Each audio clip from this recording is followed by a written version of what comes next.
और अब बड़ी खबर का रुख कर रहे हैं। मोकामा में दुलारचंद की हत्या के आरोप में पटना पुलिस ने देर रात बाहुबली अनंत सिंह को उनके घर से गिरफ्तार कर लिया। देर रात पुलिस टीम अनंत सिंह के बाढ़ थाना क्षेत्र के बेड़ना गांव के घर पर पहुंची, जिसके बाद पुलिस ने अनंत सिंह को गिरफ्तार कर लिया। गिरफ्तारी के दौरान भी वो सफेद पैंट और शर्ट में चश्मे के साथ ही नजर आए। 30 अक्टूबर को जनसुराज की प्रत्याशी के प्रचार के दौरान दुलारचंद की हत्या कर दी गई, जिसका आरोप अनंत सिंह पर लगा था। दुलारचंद के परिवार ने अनंत सिंह के खिलाफ केस भी दर्ज कराया था। अनंत सिंह को कोर्ट में आज पेश किया जाएगा।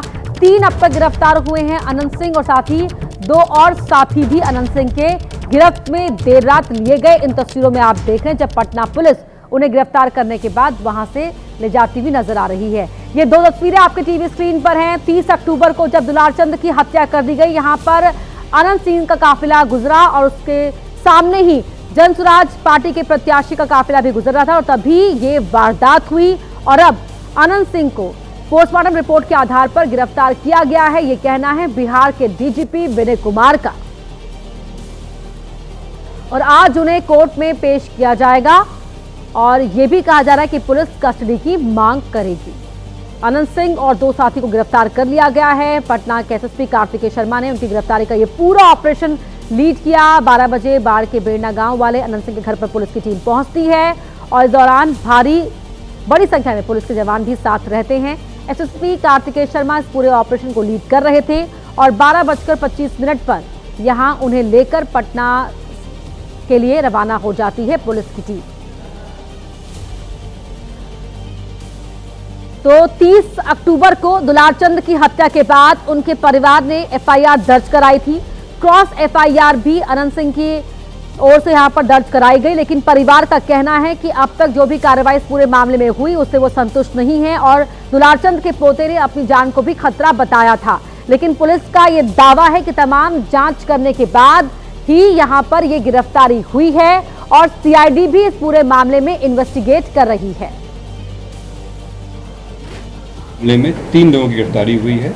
जो प्रत्याशी हैं अनंत सिंह, उनकी गिरफ्तारी हुई है। दूसरा मणिकांत ठाकुर जो नदवा गांव के रहने वाले हैं, बाढ़ थाना अंतर्गत। दूसरे रंजीत राम जो लदमा गांव के रहने वाले हैं। ये लोग भी उस घटना स्थल पर थे मौजूद। जो अभी तक के अनुसंधान में आया उसमें उससे प्रतीत हुआ कि ये जो घटना हुई है ये आदर्श संहिता का उल्लंघन भी हुआ है। इसमें इस कांड के इन्वेस्टिगेशन के लिए कस्टोडियल इंटरोगेशन आवश्यक प्रतीत होता है, इसीलिए इनकी गिरफ्तारी की गई है यहाँ पे। क्योंकि जो विधिवत प्रोसेस है उसमें इनको कोर्ट से प्रस्तुत किया जाएगा और वहाँ से हम लोग फिर रिमांड के लिए प्रे करेंगे। क्योंकि अभी इलेक्शन का भी समय हम लोग करना है तो अभी इमीडिएटली हम लोग शायद ना कर पाए, लेकिन कुछ दिनों के बाद में फिर हम लोग इसमें कस्टोडियल इंटरोगेशन के लिए रिमांड लेंगे। अब आपको ये भी बताते हैं कि अनंत सिंह की गिरफ्तारी कैसे हुई और पुलिस ने इसके लिए क्या कुछ तैयारी की हुई थी। रात 12 बजे पुलिस अनंत सिंह के घर पहुंचती है। पुलिस टीम में 140 जवान मौजूद रहते हैं। रात 12:15 पर अनंत सिंह को गिरफ्तार किया जाता है। पटना एसएसपी कार्तिकेय शर्मा ने इस पूरे ऑपरेशन को लीड किया। रात 12:25 पर पुलिस बाढ़ से पटना के लिए रवाना होती है। अनंत सिंह को कड़ी सुरक्षा में पटना लाया गया और इस दौरान पुलिस के काफिले में करीब 13 गाड़ियां मौजूद थी। रात 1:45 पर पुलिस अनंत सिंह को पटना लेकर पहुंची और आज मजिस्ट्रेट के सामने अनंत सिंह की पेशी होनी है और मजिस्ट्रेट से अनंत सिंह की रिमांड की मांग करेगी पुलिस। ये आपने एसएसपी कार्तिकेय शर्मा को भी सुना कि यहाँ बहुत जरूरी है कस्टोडियल इंटरोगेशन और इसीलिए यहाँ मांग की जाएगी। अनंत सिंह की गिरफ्तारी पर थोड़ी देर पहले बिहार के डीजीपी ने एबीपी न्यूज से बात की और अनंत सिंह की गिरफ्तारी के पूरे ऑपरेशन और अब तक की जांच को लेकर विस्तार से जानकारी दी। इसमें जो प्रारंभिक अनुसंधान में संकेत मिले हैं और इनका नाम प्राथमिकी अभियुक्त के रूप में आया था। ये घटनास्थल पर इनकी उपस्थिति थी। अब इनकी कांड में क्या भूमिका है वो अनुसंधान का विषय है। इस घटनास्थल पर इनकी उपस्थिति थी, जो कन्वॉय जा रहा था उसमें थे। घटना की अन्य बारीक पहलुओं पर अनुसंधान जारी रहेगा। पूरी टीम लगी हुई है अनुसंधान में, लेकिन यह जो प्रारंभिक संकेत मिले उनके आधार पर इनकी गिरफ्तारी हुई है और चुनाव आयोग और पुलिस हेडक्वार्टर और सरकार इस घटना को काफी संवेदनशीलता के साथ लिया है। पोस्टमार्टम रिपोर्ट में संकेत मिला है कि जो पैर के एकदम निचले हिस्से में जो एक गोली आर पार हो गया था, उससे इनकी मृत्यु नहीं हुई है। इनकी मृत्यु हुई है इनके शरीर के अपर पार्ट से, जो वाहन कोई हार्ड एंड ब्लंट सब्सटेंस के क्रॉस करने से हुआ है, तो वाहन ही हो सकता है। तो वाहन के क्रॉस करने से, और ऐसे भी विजुअल्स में और लोगों के प्रत्यक्षदर्शियों के बयान में भी ये कुछ आ रहा था कि वाहन क्रॉस करने से इनकी मृत्यु हुई है।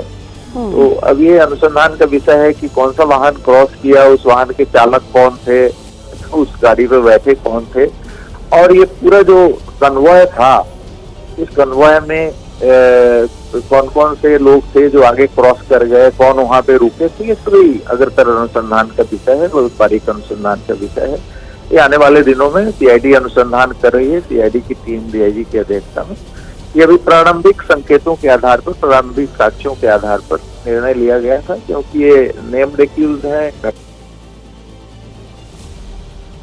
वहीं अनंत सिंह की गिरफ्तारी पर बोली है आरजेडी, सिर्फ खाना पूर्ति के लिए अनंत सिंह को गिरफ्तार किया गया है। ये कहते हुए आरजेडी ने बड़ा हमला बोला है, कहा है कि खाना पूर्ति के लिए ही अनंत सिंह को गिरफ्त में लिया गया है। दुलार चंद यादव हत्याकांड मामले में अनंत सिंह की गिरफ्तारी हुई है, साथ में उनके 2 समर्थकों को भी जो है वो गिरफ्तार किया गया है। मुख्य आरोपी अनंत सिंह को जो है वो बताया जा रहा है। आप लोग लगातार सवाल उठा रहे थे कि आखिर चुनाव आयोग कर क्या रहा है, नीतीश कुमार क्या कर रहे हैं, सो खुलेआम वो घूम रहे हैं, हत्या के आरोपी कैंपेनिंग कर रहे हैं। यही सवाल उठाने का और दबाव का असर है कि अपनी फजियत होता देखकर फजियत से बचने के लिए ये खाना पूर्ति की गई है, इतने विलम्ब से की गई है।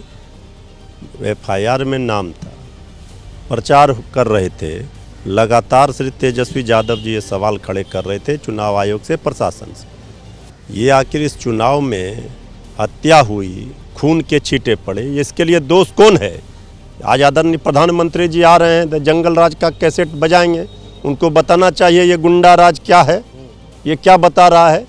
गरीबों के राज, जनता के राज को आप जंगल राज बताते और ये गुंडा राज, अपराधी राज के दबाव में, और जो फजीहत हुई थी उस कारण खाना पूर्ति में ये खाना पूर्ति किया गया है। सत्ता का संरक्षण अपराधियों को है, ये तो स्पष्ट है ना, इसमें कहाँ कोई। ये मोकामा हॉट सीट है, वहाँ पर आरजेडी प्रत्याशी हैं स्वजभान की पत्नी, 2 बाहुबलियों के बीच टक्कर होनी है जिसमें एक गिरफ्तार हो गए। चुनाव में जनता, लोकतंत्र में जनता मालिक है, जनता तय करेगी। जनता को कलम बांटने वाला सरकार, नौकरी बांटने वाली सरकार, तेजस्वी सरकार चाहिए, या ये गोलियों की बौछार वाली और गोलियों की तड़तड़ाहट वाली तलवार बांट। ऑर्डर कहीं ना कहीं सवालों के घेरे में है। सिवान में पुलिस अधिकारी की निर्मम तरीके से धारदार हथियार से हत्या की गई, आरा में डबल मर्डर हो गया, बाहुबली नेता दुलाल चंद यादव की हत्या। हमने कहा कि सिवान में अभी 2-3 दिनों के अंदर देख ली, सिवान में एएसआई की हत्या, आरा में 2 लोगों की हत्या, रोहतास में ताबड़तोड़ गोली। ये लगातार अपराधियों का तांडव हो रहा है, रुकने का नाम ही नहीं ले रहा है। इसे किस राज की संज्ञा देंगे? आदरणीय प्रधानमंत्री जी को बताना चाहिए। एनडीए आप लोग को जंगल राज के मुद्दे पर घेर रहा है। ये गुंडा राज, अपराधी राज कायम करने वाले को जनता सबक सिखाएगी। जनता का राज आने वाला है, कलम बांटने वाले सरकार आएगी तेजस्वी यादव जी की। ये तलवार बांटने वाले, AK-56, AK-47 रखने वालों की सरकार नहीं आएगी।